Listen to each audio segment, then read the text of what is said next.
अस्सलाम वालेकुम, कैसे हैं आप सब। Hope you are all doing well. Welcome back to my channel.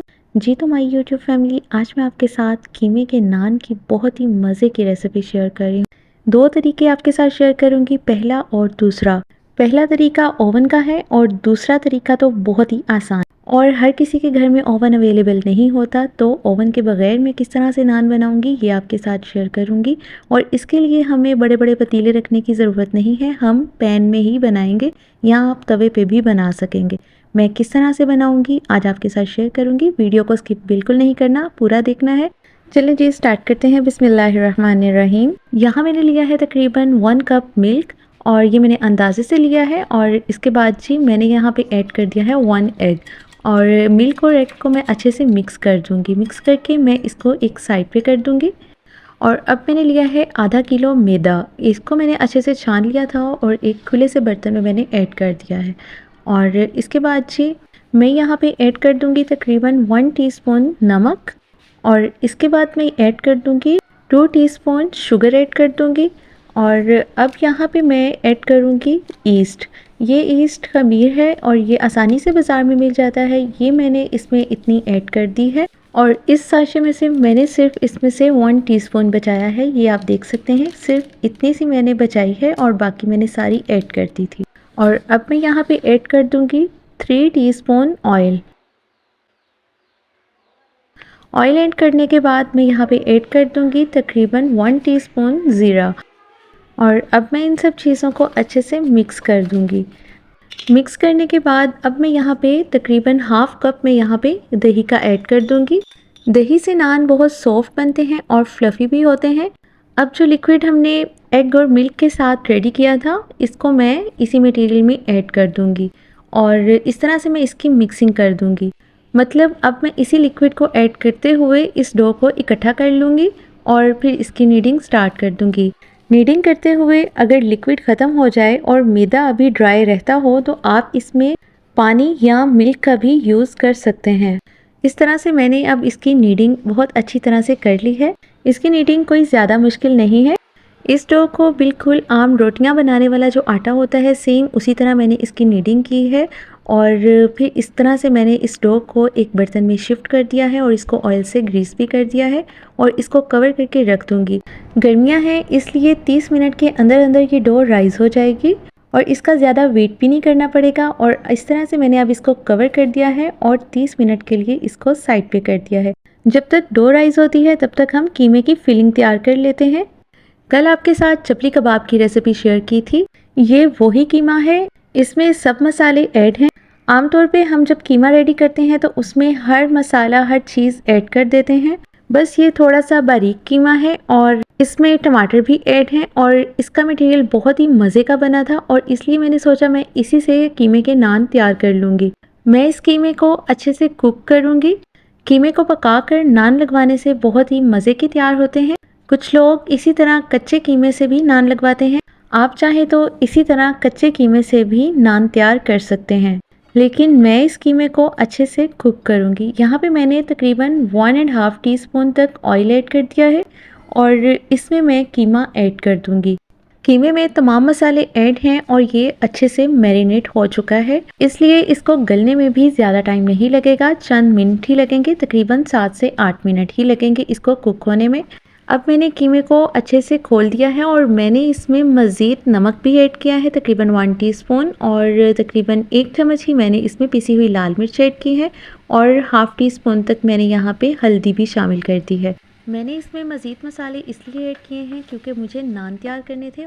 नान में कीमे की फिलिंग करने से थोड़े से स्पाइस कम लगते हैं, इसलिए मैंने इसमें मज़ीद ऐड किए हैं। और अब मैं यहाँ पे प्याज भी शामिल करूँगी। मुझे इस कीमे में प्याज का टेस्ट भी चाहिए था, और कल क्योंकि हमने प्याज में से सारा पानी निचोड़ के शामिल किया था, और आज मैं इसी तरह प्याज शामिल कर रही हूँ ताकि इसमें फ्लेवर बहुत अच्छी तरह से आए और कीमे का नान बहुत ही परफेक्ट बन के तैयार हो जाए। अब इसमें मैंने तकरीबन मीडियम साइज़ के 2 प्याज थे, वो मैंने इस पर ऐड कर दिए, और कीमे में पानी बिल्कुल भी नहीं था, इसलिए मैंने बिल्कुल थोड़ा सा पानी बस इसमें ऐड कर दिया है, और ताकि इसमें अच्छे से कीमा गल जाए और अच्छी तरह से कुक हो जाए। और अब मैं इसको अच्छे से मिक्स करने के बाद मैं इसको कवर करके तकरीबन 6 से 7 मिनट के लिए इसको कुक होने के लिए रख दूँगी। अब जैसे ही हमारे 6 से 7 मिनट कंप्लीट होते हैं तो कीमा हमारा बहुत अच्छी तरह से कुक हो चुका है और यहाँ पे आप देख सकते हैं इसमें थोड़ा सा भी पानी नहीं है और नीचे से भी आप बर्तन का देख सकते हैं कि ये कीमा साथ लगना स्टार्ट हो गया था और ये बहुत ही अच्छी तरह से पक के तैयार हो चुका है। और मुझे इतना ही कीमा इसमें कुक करना था क्योंकि कीमा बहुत बारीक है और बारीक कीमा जल्दी भी तैयार हो जाता है और इसकी मैरिनेशन भी बहुत अच्छी तरह से हो चुकी थी और इसलिए मुझे इसको ज़्यादा टाइम के लिए कुक नहीं करना पड़ा। अब मैं इसको एक अलग बर्तन में निकाल दूंगी और फैला के रख दूंगी ताकि ये जल्दी से ठंडा हो जाए और हम अपने कीमे के नान तैयार कर सकें। अगर आपने कल वाली चपली कबाब की रेसिपी नहीं देखी तो आप वो जाकर ज़रूर देखिएगा। बहुत ही मज़े के हमारे चपली कबाब तैयार हुए हैं और बिल्कुल ओरिजिनल ऑथेंटिक रेसिपी मैंने आपके साथ शेयर की है, आप वो ज़रूर देखिएगा। चलें जी, अब यहाँ पे हमारी डो भी देखें कितनी अच्छी तरह से राइस हो चुकी है। अब मैं इस डो को थोड़ा सा पंच कर दूंगी और इसको थोड़ा सा स्मूथ कर लूँगी, मतलब इसकी सारी हवा निकाल के एक बार मैं इसको हल्का सा नीट करूँगी इसी बाउल में। यहाँ पे जी डो को मैंने नीट कर लिया है और ये थोड़ी सी स्मूथ भी हो चुकी है और अब मैं यहाँ से ही इसका एक पेड़ा लूँगी। नान बनाने के लिए मैंने यहाँ से पेड़ा उठाया और आप अपने हिसाब से जितना छोटा बड़ा नान बनाना चाहते हैं उस हिसाब से आप पेड़ा उठा लें और सिंपल जिस तरह रोटियां बनाने वाला आप पेड़ा करते हैं उसी तरह पेड़ा एक बना लें। और इस तरह से अब मैंने एक पेड़ा तैयार कर लिया है और अब मैं काउंटर टॉप पे मैदा डस्ट करूँगी और इसको हाथ से थोड़ा सा मैं फैला दूँगी और बेलना यूज़ करते हुए मैं इसको थोड़ा सा बस बेलूँगी। हल्का सा मैंने इसको बेलना है, ज़्यादा नहीं, बस मोटा मोटा इसको बेलना है। अभी हमने इसमें कीमे की फिलिंग करनी है। अब यहाँ पे जो कीमा मैंने पकाया था अब वो ठंडा हो चुका है और यहाँ पे मैं कीमे का भी बड़ा सा मैं पेड़ा बना लूँगी और उस हिसाब से ही पेड़ा बनाना है, जितना आपने नान का पेड़ा उठाया है उससे बस थोड़ा सा ही कम आपने पेड़ा उठाना है। इस तरह से बिल्कुल दरमियान में हमने ये बॉल रख देनी है और अब मैंने इसको सारी तरफ से उठा के जिस तरह हम कचौरी की शेप देते हैं बिल्कुल उसी तरह से मैंने ये सारा ऊपर की तरफ उठाया है और उठाने के बाद बिल्कुल ऊपर से किनारे की तरफ से हमने इसको बंद कर देना है और बहुत आसानी से ये बंद हो जाएंगे और इस तरह से कीमे की फीलिंग इसके अंदर बिल्कुल प्रॉपर तरीके से फैल जाएगी। और अब मैंने फिर थोड़ा सा मैदा डस्ट किया है, आप चाहें तो हाथों की मदद से इसको फैला दें या आप बेलन भी यूज़ कर सकते हैं। मैंने यहाँ पे बेलन भी यूज़ की है और इस तरह से बहुत नरम हाथों के साथ आपने बेलन यूज़ करनी है। सख्त हाथों से बिल्कुल नहीं बेलना वरना फीलिंग बाहर की तरफ निकल जाएगी। अब यहाँ पे मैंने नान को अच्छे से बेल लिया है और अब मैं हाथों की मदद से इसके किनारों पे निशान लगाऊंगी जिस तरह नान पर होते हैं और इस तरह निशान लगाने के बाद मैं छुरी की मदद से भी इस पे कट्स लगाऊंगी। मुझे ये कट्स आसान लगते हैं और बहुत प्यारे भी लगते हैं और इसलिए मैंने छुरी की मदद से इस पे कट्स लगा दिए। आप चाहें तो फिंगर की मदद से इसके सेंटर में निशान दे सकते हैं। अब मैंने यहाँ पे अच्छे से निशान लगा दिए हैं।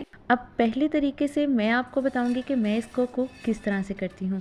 दूसरा तरीका तो इससे भी बहुत ज़्यादा आसान है, वो हर कोई कर सकता है, वो आपने स्किप बिल्कुल नहीं करना। इसके बाद मैं आपको सेकंड मेथड बताऊंगी। यहाँ पे मैंने फ्लेम ऑन कर दी है पैन पे ऑयल से ग्रीस करके और ये बहुत इंपॉर्टेंट टिप है जो मैं आपको देने जा रही हूँ। नान पे आपने ये मस्ट अप्लाई करना है।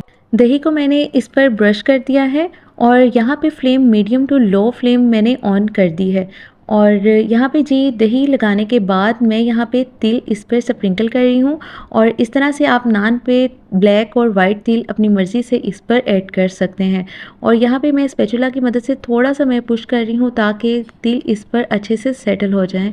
1 से 1.5 मिनट में ही हमारा नान बैक साइड से बिल्कुल पक चुका है। हमने इसकी एक साइड पे कलर दे दिया है, यहाँ मैं आपको इसका कलर चेक करवा रही हूँ। यहाँ पे नान की बैक साइड पे कलर आ चुका है और अब फ्रंट साइड को मैं किस तरह से कुक करूँगी, ये मैं ओवन में कुक करूँगी। ये मैंने ओवन की ग्रिल ले ली है। अब मैं ग्रिल के ऊपर ही इस नान को रख दूँगी। ट्रे में नान इसलिए नहीं रख रही क्योंकि इसकी बैक साइड सॉफ्ट ना हो जाए और ये इस तरह से क्रिस्पी नहीं रहेगी और इसलिए मैंने ग्रिल पे लगाया है और इसको मैंने ओवन को मैंने पहले से प्रीहीट कर लिया था। अब 10 मिनट के लिए ऊपर की रॉड ही ऑन करनी है और 200 डिग्री पे इसका टेम्परेचर रखना है और 10 मिनट बाद हमारे नान के ऊपर कलर आ जाएगा बहुत ही खूबसूरत सा। और यहाँ पे जी मैंने 10 मिनट की टाइमिंग भी लगा दी है और 200 डिग्री पे ये बेक हो जाएगा। और यहाँ पे जी हमारे 10 मिनट जैसे ही कंप्लीट होते हैं, यहाँ पे जी नान की आप लुक चेक करें, माशाल्लाह से कितना ज़बरदस्त हमारा नान पक चुका है और फ्रंट साइड से भी कितना खूबसूरत कलर आया है और बाज़ार से बहुत ही अच्छा। और यहाँ पे जी मैंने बटर लिया है, बटर में मैंने थोड़ा सा धनिया काट के ऐड कर दिया था। अब गरम गरम नान पे मैं बटर लगा रही हूँ और बहुत ही ज़बरदस्त हमारा नान पक के तैयार हो चुका है। ओवन में मैं इसी तरह से बनाती हूँ और तकरीबन 10 से 12 मिनट में हमारा नान बन के बिल्कुल तैयार हो जाता है। अब मैं आपको सेकंड मेथड बताती हूँ जो कि बहुत ही इजी है और हर कोई उस तरह से नान तैयार कर सकता है। अब ईद पर बाहर से नान लगवाने की आपको ज़रूरत नहीं पड़ेगी, आप घर में ही नान तैयार कर सकते हैं, वो भी ओवन के बगैर और तंदूर के बगैर। यहाँ पे नान को मैंने उसी तरह से तैयार कर लिया है जिस तरह से फर्स्ट मेथड में मैंने इसकी फिलिंग की थी। अब यहाँ पे मैंने लिया है फ्राइंग पैन और इसको मैंने ऑयल से अच्छे से ग्रीस कर दिया है और इस पर मैंने इसी तरह से दही से ब्रश कर दिया है। और यहाँ पे मैंने तिल भी ऐड कर दिए हैं नान पे। और अब मैंने इसको क्या करना है, अब मैंने एक साइड से इसको पकाना है तकरीबन 3 से 4 मिनट तक, बिल्कुल लो फ्लेम पे, दम वाली फ्लेम आपने रखनी है और इसको ऊपर से कैप दे देना है। इस तरह से आप तवे पर भी बना सकते हैं, तवे पर भी आप इस टाइप का कैप रखेंगे नान आपका कवर हो जाए। और यहाँ पे जी अब नान इस तरह से स्टेबल हो जाता है, आप किसी भी चम्मच या स्पैचुला की मदद से इसको इजीली टर्न भी कर सकते हैं।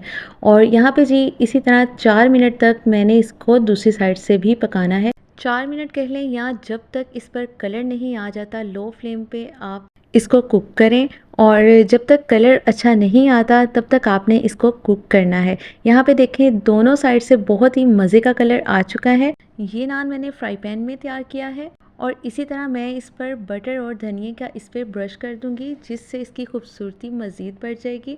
ओवन में और तवे पे इसका रिज़ल्ट में कोई फ़र्क नहीं आया। बहुत ही मज़े का नान हमारा फ्राई पैन में भी तैयार हो चुका है।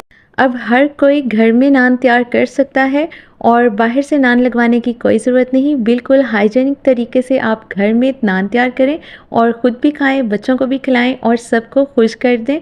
बहुत ही मज़े के नान, बिल्कुल रेस्टोरेंट स्टाइल में, बल्कि रेस्टोरेंट स्टाइल से भी कहीं बेहतर और मज़े के, जो देखने में भी खूबसूरत हैं और खाने में तो कमाल ही हैं। आप भी इस तरह से ज़रूर ट्राई कीजिएगा। फ्राई पैन में जो नान तैयार किया है उसका रिज़ल्ट आप देख सकते हैं, माशाल्लाह से कितना सॉफ्ट नान तैयार हुआ है। लग ही नहीं रहा कि ये घर में फ्राई पैन में तैयार किया गया है। बहुत ही अच्छा इसका रिज़ल्ट आया है, अंदर से भी बहुत अच्छी तरह से ये कुक है और इतना फ्लफ़ी भी है, बहुत ही ज़बरदस्त है। आप भी इस तरह से ज़रूर ट्राई कीजिएगा। वीडियो को लाइक और शेयर भी कीजिएगा और चैनल पे नए हैं तो चैनल को सब्सक्राइब भी कर दीजिएगा। दुआ में याद रखिएगा। Take care. अल्लाह हाफिज़।